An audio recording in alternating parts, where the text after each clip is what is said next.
the southern tip of the Australian continent lies a remote island. An immense wilderness,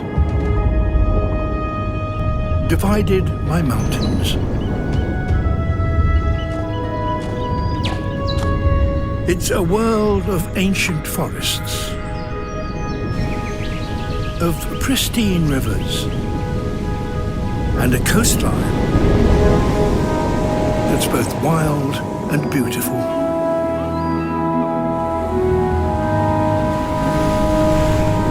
Where lights dance in the southern sky and trees tower to 100 meters.